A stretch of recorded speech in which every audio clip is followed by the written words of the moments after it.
Gran Premio de Brasil de Fórmula Uno en Interlagos, uno de mis circuitos favoritos del mundial, si no el que más. Pero no es Gran Premio de Brasil. Desde el año pasado es Gran Premio de Sao Paulo por mandangas políticas.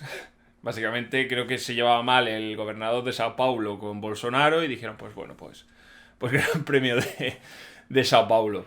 De hecho, el Gran Premio de México es el Gran Premio de la Ciudad de México, no el Gran Premio de México como tal del país. Unas denominaciones que se pusieron de moda con el tema este de la pandemia. Gran Premio de la Emilia Romagna, es decir, que ya no reciben el nombre del país. No sé a ti qué te parece Interlagos. A mí me gusta mucho Interlagos, la verdad. Sí es verdad que al final, más allá de la televisión, no lo puedes controlar y los videojuegos, pero es un circuito que, por ejemplo, a mí en videojuegos me gusta mucho conducirlo. Porque tiene esa parte de pura potencia, que es la parte de la recta con un poco de curva, y la segunda recta, que es donde pasó el accidente entre Verstappen y Hamilton el año pasado. Pero al mismo tiempo tiene esa parte repitada en la que tienes que ir lento, en la que tienes que trazar bien, salir bien de las curvas. Entonces creo que tiene un poco de todo y me parece un circuito muy bonito. Si te digo que este circuito media 8 kilómetros, ¿cómo te quedas? Bueno, la mayoría de circuitos históricos, no los actuales que se han ido construyendo, normalmente solían tener trazados muy largos porque tanto motos como coches solían ser trazados a lo mejor de 15 kilómetros el circuito. Sí, Entonces es pero habitual te que voy el que tiene más a... historia. Pero este es diferente, ¿por qué? El... por ejemplo, Sachsenring. Todos vimos el trazado del circuito antiguo grande. Es decir, muchas rectas, carreteras y tal. Lo que es el circuito, donde está situado, no ha cambiado. Solo ha cambiado el trazado. O sea que en el mismo recinto, en vez de los 4 kilómetros que tenemos hoy en día, había 8. Entonces, claro, no sé si te has fijado en la S de Sena, que es donde las Sí, tres primeras curvas, que hay una escapatoria que sigue recta. sí. Pues eso antes eran dos curvas muy rápidas de izquierdas, que iban a una recta trasera que era riete casi, te diría que te rieses de la de Baku.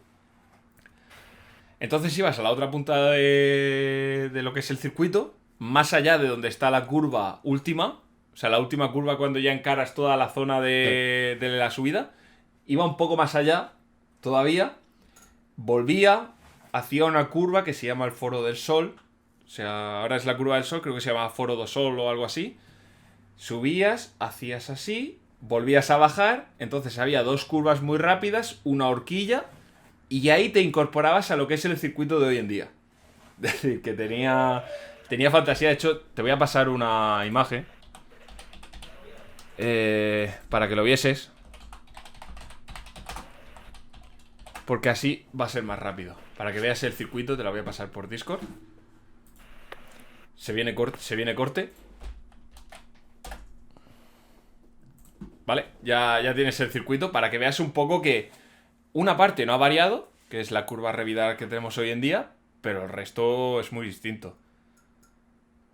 Bueno, te diría que cuando vuelve otra vez para atrás ya vuelve a ser más o menos el mismo circuito. Es Sí. decir, es como te digo, digamos, es el 50%, porque por distancia incluso lo podría ser, de lo que conocemos hoy en día por Interlagos. De hecho, si te das cuenta, lo que es la curva del sol, estoy poniendo en el podcast una imagen, al menos en la miniatura, para que la gente la vea. La curva del sol existe ahora mismo. Antes era una rápida de derechas, hoy es la de izquierdas que sirve de curva 3. Y donde se acaba el circuito es donde se acaba hoy en día, que es donde sucede, o sea, está la recta opuesta. Y luego la curva y la vuelta, es decir, es el mismo circuito, pero se le ha recortado a la mitad, prácticamente. Y este circuito sí que es divertido de conducir. Con un coche actual es muy divertido de conducir. Pero bueno, era ese pequeño detalle. Pregunta rápida, ¿en qué año entra Brasil en la Fórmula Uno? 1970. ¿70? Casi.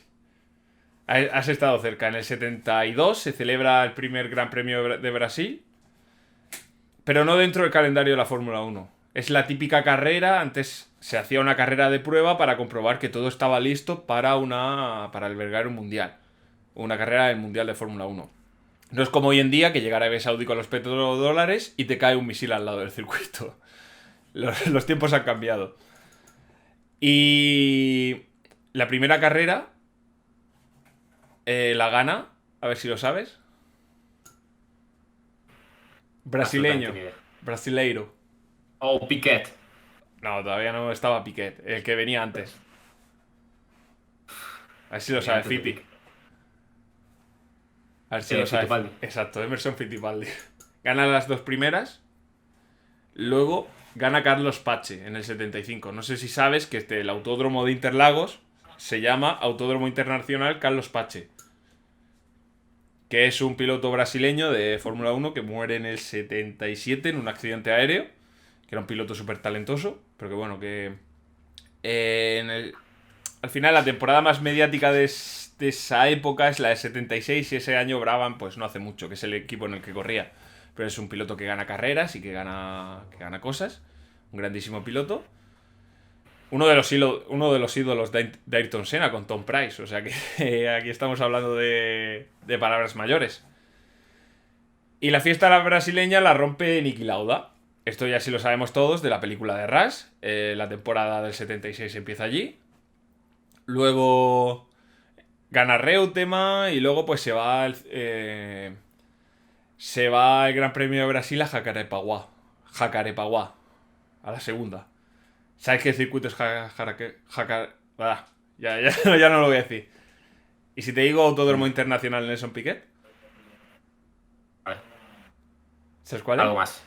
¿Algo más? Sí, sé cuál es. ¿Sabes dónde gana Cribillé el Mundial? Sí. Vale, pues es el mismo circuito.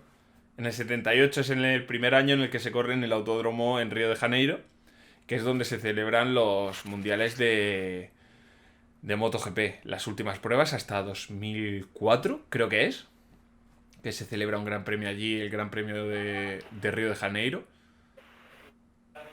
Lo he mirado antes para soltarte el dato. Es en 2004 cuando se celebra. Y bueno, pues Interlagos no vuelve hasta 1990, que es cuando ya debuta la variante que todos conocemos hoy en día. He querido hacer este pequeño repaso de la historia porque al final Interlagos es un circuito que me encanta. Y creo que nunca está de más hablar un poco de dónde viene el circuito, de dónde viene el nombre, de dónde viene todo. Lo que está en este circuito tan mítico. No es lo mismo hablar de la historia del circuito de las Américas que de hablar de un autódromo que recibe el nombre de un piloto tan ilustre como lo fue Carlos Pache. Ilustre y desconocido.